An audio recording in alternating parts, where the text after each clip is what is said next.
ಸ್ನೇಹಿತರೆ ನಮಸ್ಕಾರ. ನೀವು ನೋಡ್ತಾ ಇದ್ದೀರಾ ಮನಿ ಪ್ಲ್ಯಾಂಟ್. ನಾನು ರವೀಂದ್ರ ಜೋಶಿ. ಅರ್ಥಶಾಸ್ತ್ರದ ಬಹಳ ಮುಖ್ಯವಾದ ವಿಚಾರವನ್ನು ನಿಮ್ಮೆದುರಿಗೆ ನಾನು ಇವತ್ತು ಪ್ರಸ್ತಾಪ ಮಾಡ್ತಾ ಇದ್ದೇನೆ. That is financial leakage syndrome. ಒಂದು ಹಡಗಿಗೆ ಕೇವಲ ಒಂದೇ ಒಂದು ರಂಧ್ರ ಇದ್ದರೆ ಕಾಲಕ್ರಮೇಣದಲ್ಲಿ ಅದು ಮುಳುಗಿ ಹೋಗುತ್ತೆ ಸಮುದ್ರದಲ್ಲಿ.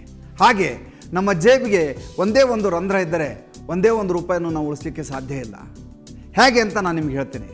ನಮ್ಮ ದೈನಂದಿನ ಬದುಕಿನಲ್ಲಿ ನಮ್ಮ ಹವ್ಯಾಸಗಳು ನಮ್ಮ ಬದುಕಿನಲ್ಲಿ ಬರುವಂಥ ಎಲ್ಲ ದುಡ್ಡನ್ನು ನುಂಗಿ ಹಾಕಿಬಿಡ್ತವೆ. ಉದಾಹರಣೆಗೆ ನಾನು ಸಿಗರೇಟ್ ಸೇರ್ತೀನಿ ಅಂತ ಅಂದ್ಕೊಂಡ್ರೆ ಒಂದು ಪ್ಯಾಕ್ ಸಿಗರೇಟಿಗೆ ನಾನು ಒಂದು ದಿನಕ್ಕೆ ಮಾಡೋ ವೆಚ್ಚ 60 ರೂಪಾಯಿ. ಒಂದು ತಿಂಗಳಿಗೆ ಅದು 1800 ರೂಪಾಯಿ ಆಗುತ್ತೆ, 1800 ರೂಪಾಯಿ ಆಗುತ್ತೆ. ನೀವು ಲೆಕ್ಕ ಹಾಕಿ ನೋಡಿ, 10 ವರ್ಷಕ್ಕೆ ಆ ಮೊತ್ತ 4,60,000 ರೂಪಾಯಿ ಆಗುತ್ತೆ. ಕೇವಲ ನಾವು ಒಂದು ಸಿಗರೇಟಿಗೆ ನಾವು ಮಾಡುವ ವೆಚ್ಚ 4,60,000 ರೂಪಾಯಿ. ವಾರಕ್ಕೆ ಒಂದು ದಿನ ನಾವು ಹೋಟೆಲ್ಗೆ ಹೋಗ್ತೀವಿ ಅಂತ ಭಾವಿಸಿದರೆ 18 ಲಕ್ಷ ರೂಪಾಯಿಯನ್ನು ನಾವು ಹೋಟೆಲ್ಗೆ ದುಡ್ಡನ್ನು ಖರ್ಚು ಮಾಡ್ತೀವಿ. ಇದು ನಮ್ಮ ಆರ್ಥಿಕ ಬದುಕಿನಲ್ಲಿ ನೇರವಾಗಿ ಪರಿಣಾಮ ಬೀರುವಂಥ ವಿಚಾರ. ನೋಡಲಿಕ್ಕೆ ಕೇವಲ 60 ರೂಪಾಯಿ ಪ್ಯಾಕ್ ಅನಿಸುತ್ತೆ, ಆದರೆ ಕಾಲಕ್ರಮೇಣದಲ್ಲಿ ಆ ದುಡ್ಡು ಬಹಳ ದೊಡ್ಡ ಮೊತ್ತವಾಗಿ ಪರಿಣಮಿಸುತ್ತೆ.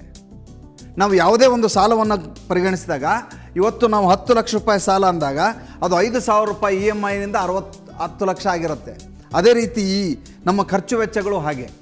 ಈ ಲೀಕೇಜ್ ಸಿಂಡ್ರೋಮ್ ಎನ್ನುವಂಥದ್ದು ಏನಿದೆಯಲ್ಲ, ಇದು ನಮ್ಮ ಚಿಕ್ಕ ಚಿಕ್ಕ ಖರ್ಚುಗಳನ್ನು ಒಟ್ಟು ಮೊತ್ತವನ್ನಾಗಿ ಪರಿಣಮಿಸಿದಾಗ ನಮ್ಮ ಶ್ರೀಮಂತಿಕೆಗೆ ಅದು ದೊಡ್ಡ ಮಾರಕವಾಗಿ ಪರಿಣಮಿಸುವಂಥ ವಿಚಾರ. ಆದ್ದರಿಂದ ನೀವು ಯಾವಾಗಲೂ ನಿಮ್ಮ ದಿನಚರಿಯನ್ನು ಒಂದು ಸಲ ಗಮನಿಸಿ ನೋಡಿ, ಅವಲೋಕಿಸಿ ನೋಡಿ. ನಮ್ಮ ಫೈನಾನ್ಷಿಯಲ್ ಲೀಕೇಜ್ ಸಿಂಡ್ರೋಮ್ ಹೇಗಿದೆ ಅನ್ನೋದು ನಿಮ್ಗಾಗಿ ಗೊತ್ತಾಗುತ್ತೆ.